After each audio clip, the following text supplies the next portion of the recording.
Hi, I'm glad you stopped by. Today we're looking at the Fred Veltman report on the Desire of Ages, which is about how the Desire of Ages was written or published or put together or authored. You take your pick. This is going to be available in a PDF. Just drop me an email and you can get your free copy, no charge. Okay, Fred Veltman. This is published in the Ministry magazine, and we're just going to look at some of the important excerpts from this. A lot of it is kind of technical.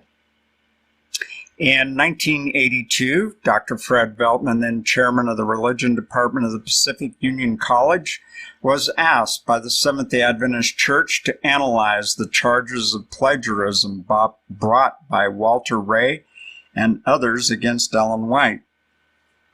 Dr. Veltman spent 8 years at church expense, read your tithe, estimated at nearly $500,000, which in 1982 was a lot of money, studying the Desire of Ages. His research was printed in the Ministry magazine, only for the clergy.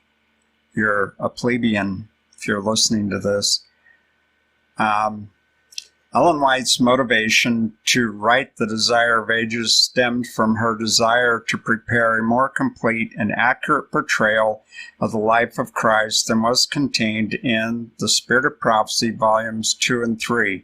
Now, this is very important because it says accurate. This implies that the information in The Spirit of Prophecy 1 and 2 and 3 was inaccurate, maybe even false. Think about that. This is actually the authentic Spirit of Prophecy. I can tell you in Desire of Ages the difference between what it says in the Spirit of Prophecy and the Desire of Ages over the impotent man that was at the pool of Bethesda. In the Spirit of Prophecy, in the authentic Spirit of Prophecy, and in the Bible, by the way, Christ walked up and healed the man. He did not have to exercise faith or anything. He just healed him and told him to get up and take his bed and walk. In the Desire of Ages, it says he had to exercise faith. That is false. Okay, Ellen White did not write the Desire of Ages chapter by chapter from scratch. Rather, for the most part, it was compiled from her earlier writings. The 15 chapters of Desire of Ages, this is what they focused on, was 15 chapters, and he tells you this number of sentences, both from before and after when the book was published. Marian Davis compiled Ellen White's earlier writings on Christ's life into scrapbook form. It was from this collection that the Desire of Ages text was developed. You're going to hear more about that a little bit later. It became very clear to us that it was Ellen White herself who was copying from the sources. I don't believe that for a minute. I believe it was Willie who copied and used his rubber stamp to put her name to it. No chapters, this is very important, no chapters have been located in handwritten or copy form. That means Ellen White did not write the book. That's what that means. Think about that. And it gets more interesting. Of the 15 chapters, they found 31% to be in some degree clearly dependent upon material appearing in their 500 plus literary sources, whatever it was. Another 61% showed no verbal similarity to any of the sources we investigated. but it gets more interesting. We found 10 books from which Ellen White drew 10 or more literary parallels per the Desire of Ages chapter.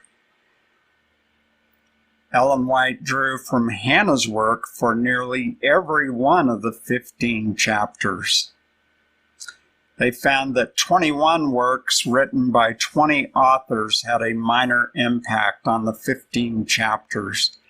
Our study revealed that the works of Hannah and March figure heavily in the earlier texts that were taken over into Desire of Ages. Think about this right here. The earlier texts, this means the other articles that showed up in the Review and Herald, and Signs of the Times, and things like that. We did examine this earlier material for its use of sources and found that in most cases it showed either the same level or greater levels of literary dependency than did the Desire of Ages text. They found 879 dependent sentences and 6 strict verbatim sentences. 80 verbatim means they switched them around a little bit. 232 strict paraphrase and 232 simple paraphrase. It became very clear to us that it was Ellen White herself who was copying from the sources. Even though most Desire of Ages chapters reflect the dominant use of one source, most of them contain parallels from more than one source. In most instances, her diary entries float freely from topic to topic, not offering extensive comment on any given subject. Particularly is this the case with her later manuscripts. Okay, this is the second installment, or the second article. First one was October, this is December 1990. And it says, it is of first importance to note that Ellen White herself, not her literary assistants, composed the basic content of the Desire of Ages text. In doing so, she was the one who took literary expressions from the works of other authors without giving them credit as her sources. Second, it should be recognized that Ellen White used the writings of others consciously and intentionally. Says here, she employed. My understanding of the times in those days was not that Ellen was in charge. It was Willie who was in charge. Okay, implicitly or explicitly, Ellen White and others speaking on her behalf did not admit to and even denied literary dependency on her part. In the light of this study and other similar studies, what are we to make of such denials? I think that any attempt to address this problem should include a serious consideration of Ellen White's understanding of inspiration, which should be dictation, but it is not with these people, and of her role as a prophet. Such a study should be contextualized in terms of 19th century views on inspiration, especially within Adventism. The content of Ellen White's commentary on the life and ministry of Christ, the Desire of Ages, is for the most part derived rather than original. Okay. But in an ultimate spiritual sense, Ellen White always insisted that her works were derivative. She received the information from which she wrote out her views through visions, through some sort of impression upon the mind. Obviously, we have unbelievers there. Okay. Get down here a little bit further. Ellen White used a minimum of 23 sources of various types of literature, including fiction, in her writings on the life of Christ. Fiction? No prophet of God would do that. Sorry. The books in Ellen White's library at the time of her death appear to corroborate what her writings reveal. She read widely.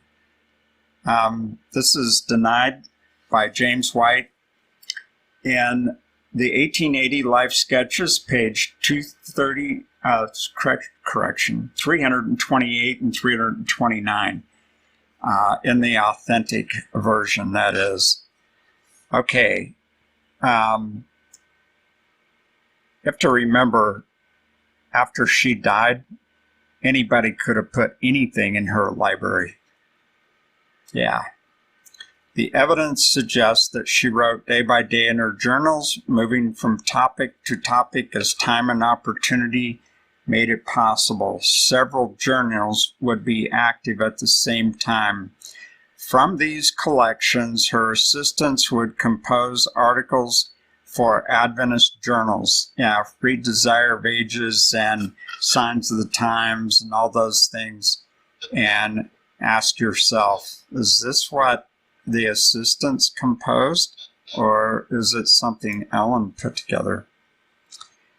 Well, we'll get into that at another time. It appears that larger publications were produced from collections of materials gathered into a scrapbook.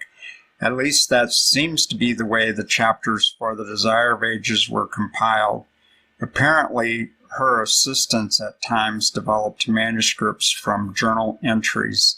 Several of the manuscripts consist mainly of excerpts from earlier writings and do not carry Ellen White's signature. Isn't that interesting? Our comparison of manuscripts to the finished text in our study of the letters Ellen White and Marian Davis wrote that reveal the steps required for preparing the text for publication clearly show that Marian Davis had the liberty to modify sentence structure or rearrange paragraphs. Think about that. I found no evidence to indicate that Marian Davis was involved in the original composition of any Ellen White text, but without the original manuscripts, it's difficult to prove that such did not happen. Why didn't he have the original manuscripts? Because they don't exist. That's why. As a final statement on the research project, I think it is fair to say that in respect to the text of the Desire of Ages, Ellen White was both derivative and original. There you have it.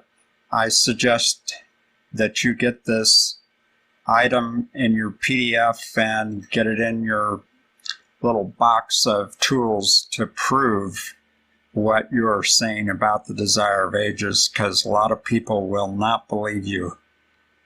God bless your study.